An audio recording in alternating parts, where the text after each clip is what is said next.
Christopher Plummer is talking about playing Iago, and I am becoming distracted by a monkey.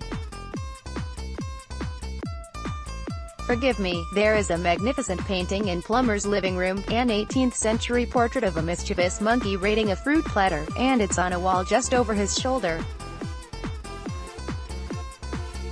The 88-year-old actor must be used to the distraction of his guests, because my wandering gaze produces a benevolent chuckle.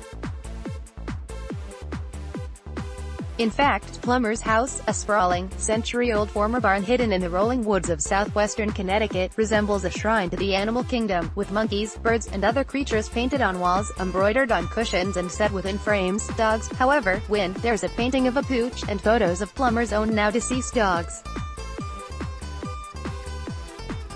He's crazy for them. I really like them better than people. Plummer confesses. Also, I love to be loved. I need to be loved. And dogs can give you that in 2 seconds. Humans might not give it up quite so fast, but there's plenty of adoration going around thanks to a late career renaissance that makes Plummer's Sound of Music stardom seem like a distant prelude from another century, which it was. Come to think of it, latest news: Mexico vs.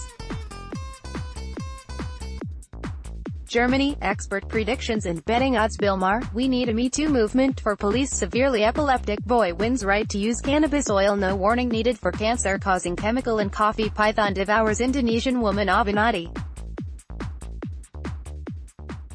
calls Giuliani dazed and confused. Gotti earns 0% on Rotten Tomatoes. Parkland monitor was suspended for sexual harassment. Dogs, it turns out, are also abundant in his latest film, the dysfunctional family comedy Boundaries, co-starring Vera Farmiga.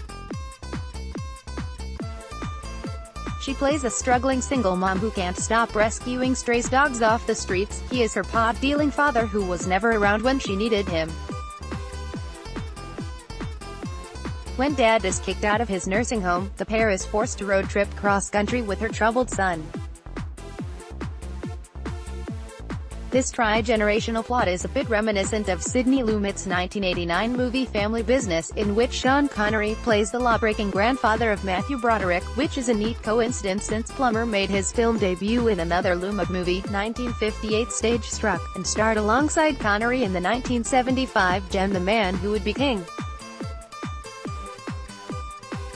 It seems no coincidence that Plummer often plays charismatic, quick-witted, larger-than-life, and devilishly handsome characters. This is simply the energy he radiates.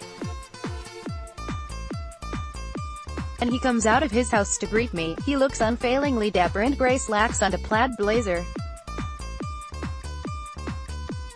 The actor has lived here with his third wife, the British actress Elaine Taylor, since the early 1980s.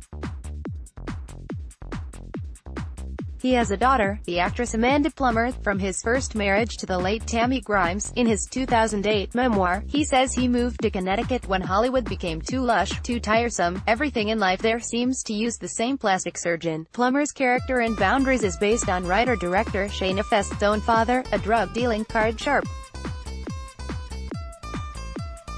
He had a real taste for breaking the law, Fest says. My college was paid for in envelopes of cash. When a casting director suggested Plummer for the part, she thought, no way, Christopher is a master of Shakespeare and so refined, and my father was, you know, in and out of prison and covered in tattoos and smoked weed all my life. But Plummer was intrigued by the screenplay. I thought, I'd love to play this dreadful old man who never can find a bed to lie down on, and brings an irresistibly naughty elegance to the part. Some of the most talented actors in the world you can look away from on screen, says Fest, and you can't look away from Christopher, even when he's doing absolutely nothing. Plummer found inspiration in his own debauched past back when he was a 1950s Broadway actor with a taste for booze and women. There used to be a rule, he tells me, that you weren't a man till you could go through a matinee of Hamlet pissed and hungover. Which we did. At the time, the Toronto-born actor was a master of the classics: Henry V, Hamlet, Cyrano de Bergerac, Macbeth, and his bar buddy was Jason Robards. I understand you were a bit of a drinker. I say in polite understatement. Everybody was in the early 50s. Plummer retorts. Don't shake your gory locks at me. That whole group, God, they were never without a vodka. It was great fun. Plummer is supposed to talk about boundaries. Trouble is, he can barely remember it.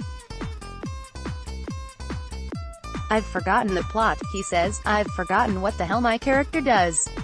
It was 2 years ago that he filmed it and a lot has happened since then. Sign up for our newsletter. Sign up, update your preferences. In early November, he received an unusual call. Ridley Scott needed a speedy replacement for a disgraced Kevin Spacey, who had played real-life billionaire J. Paul Getty in his already shot historical thriller All the Money in the World. Scott flew in from London to convince Plummer, who had reportedly been his original choice for the part. The actor's talent for capturing historic figures is undisputed, and he was the right age for the role. But the studio pushed for a hotter name, a 57-year-old Spacey, who required layers of prosthetics to look old enough. Nevertheless, Plummer was wary. It seemed an impossible task, given that the film was scheduled for release in December. I thought, Jesus, this sounds, Christ, and then I thought, wait a minute. This is kind of exciting. Plummer has a way with unsavory men, and a theory about playing them. I believe that when you get a sleazy character, like Iago, who is the arch-evil of all the characters in literature, you've got to make him as charming as you possibly can, says the actor, who played Iago opposite James Earl Jones's Moore in the 1982 Broadway production of Othello, for which he received a Tony nomination. He's been nominated 7 times and won twice. Same with that unattractive creature Getty. Long story short, Plummer was in front of the camera shortly after his talk with Scott, for just over a week of frantic, last-minute reshoots that cost $10 million and rescued the film from almost certain doom. All the Money in the World was released in time for Christmas, amid the media circus of Spacey's removal. It saved the movie, Plummer says of Scott's decision to lose Spacey. He would have had to shut down. In January, he learned he had received the highest accolades for his performance. 9 days work and I get an Oscar nomination. A Golden Globe nomination. I mean, what? So this was a surprise. Oh Jesus, yes. I thought, thank God I remembered my lines. Related stories. Why Ridley Scott replaced Spacey with Plummer. Is Kevin Spacey's career over? Kevin Spacey cost Netflix $39 million. House of Cards crew doesn't know if they have jobs. Plummer had known Spacey over the years, but ooh, an audible shudder, I didn't know anything about that, he says, alluding cautiously to the allegations that Spacey sexually exploited or assaulted numerous underage men. Plummer is, to put it bluntly, the rare famous male whose career has benefited from the Weinstein effect. He is also enthusiastically supportive of the public reckoning around sexual misconduct that followed. I think it's great, of course I do, he says. The people who have perpetrated harassment are just disgusting. I'm not a prude by any manner of means, but they must be so insecure. Why would a good-looking man like Charlie Rose, for example, why would he have to go through all that to be a successful lover, for Christ's sake? There's something awfully wrong. I think it's fantastic that the girls are now feeling free to come forward. Having worked in entertainment longer than Spacey has been alive, Plummer recognizes how he has benefited from the old system of exclusion, particularly on the stage. I played all the great parts in the theater, he says. Now the women are coming, and they're going to play all the male parts, in Shakespeare, for example. He chuckles. I'm glad I played them all already, before the women came to town. Plummer expresses annoyance just once during our morning together. God, this whole fucking interview is going to be about The Sound of Music, he groans. Then he chuckles just lightly enough to reassure me I won't be banished into the woods of Connecticut. I had perhaps gone on about it too long. Plummer played Captain Von Trapp, starring alongside Julie Andrews in the beloved 1965 musical. The role remains his most famous, though it's far from his best work. It's also one he regards with a fluctuating level of irritation. He has been known to refer to it as the sound of mucus, or S. It lingers, Plummer explains. Once you were given that Von Trapp image, then all the scripts came with the same kind of uptight son of a bitches, and they were so dull and boring. I couldn't wait to be a character actor. So boring, being a leading actor. God, he and co-star Andrews, with whom he maintains a close friendship, had no clue the film would become as monolithic as it did, and he admits he misbehaved on set in Austria. I was so arrogant. I was young. I just loathed the part. I don't know how. Director Bob Wise stood me. He always said that I gave him the idea of not being too sentimental. Still, the film opened the door to lots more film roles. He was 35 at the time, a renowned Broadway master, initially uncomfortable acting in front of cameras. Music, or mucus, if you prefer, made him an icon.